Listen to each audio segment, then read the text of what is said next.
Pujara pushes on to score another double ton. Eyebrows were certainly raised when, under clear blue skies and in almost 40-degree temperatures at Lord's, Tim Murtagh won the toss and decided to start the day in the field. The gamble didn't pay off. Allsop and Pujara hundreds guided Sussex to 328 for 4 at the end of day one.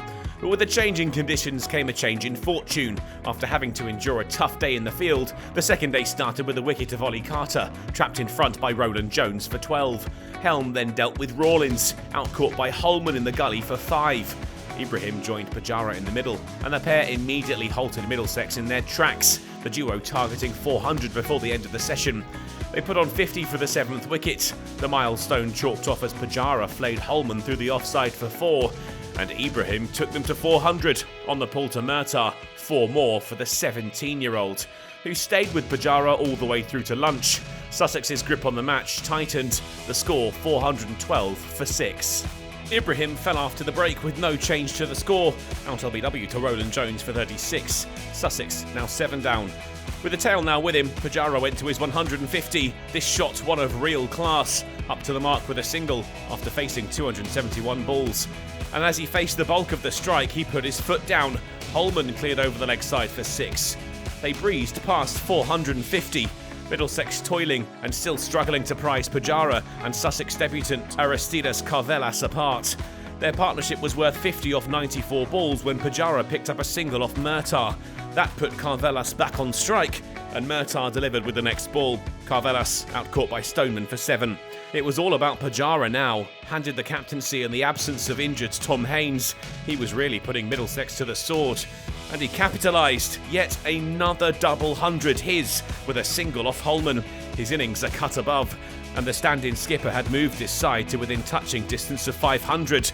And there was no surprise to see him take them to the mark for the second time in as many weeks. 2 off Holman, sufficient. But Finn wouldn't last long. Down the track to Holman and stumped by Simpson. His return against his former side, 9 off 33.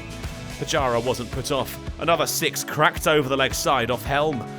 But Helm would bring his knock to an end on 231. Pujara looked to clear the leg side again, but this time picked out Stoneman. Sussex all out for 523. It had been another sensational knock from Cheteshwar Pujara, a third double hundred in 10 innings for Sussex from the India international, who'd really led his side from the front, deputising for Tom Helm. Helm had been Middlesex's most effective bowler, finishing with figures of 5 for 109. Sam Robson and Mark Stoneman got Middlesex off to a solid start, slowly finding their feet and ticking the score along with little to concern them.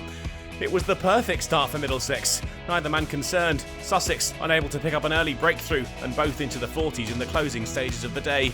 They managed to take their opening stand to 103 at stumps, an excellent effort after the hosts had toiled in the field for so long.